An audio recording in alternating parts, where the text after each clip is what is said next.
G'day, it's Jamie, and welcome to Tasmanian Tigers.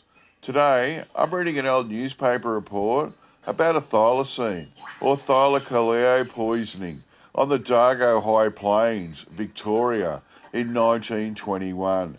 So we'll get into it. This was published in Sydney's The Sun on Sunday, the 22nd of January, 1922, titled The Bunyip, Victorian Discovery. Puzzled experts. Just as regularly as the stories of the sea serpent, reports drift in from remote parts of Australia about strange animals. Sometimes it is a wild hairy man, sometimes a tiger-like beast, and sometimes a bunyip, a convenient word with a very elastic meaning. Usually the thing itself proves fully as elusive as a sea serpent. Some months ago, there were persistent reports about an unknown animal that had been working great havoc amongst the sheep on the Dargo High Plains, a mountainous region in the wild backcountry of Gippsland in Victoria.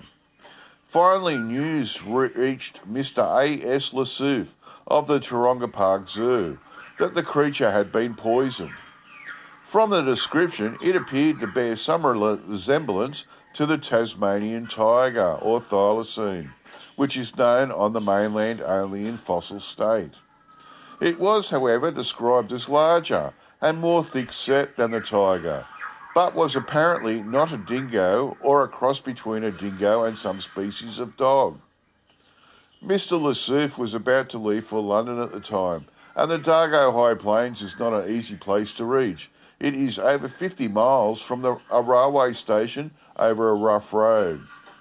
At Christmas, however, Dr. Brooke Nichols of Melbourne visited Dargo and found that the story had been very solid foundation.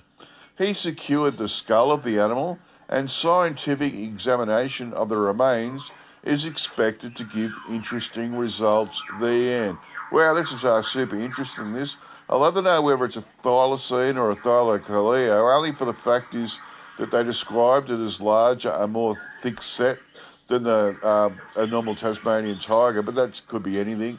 It could have been a thylacine. They said it was definitely not a dingo or a cross between a dingo and a dog.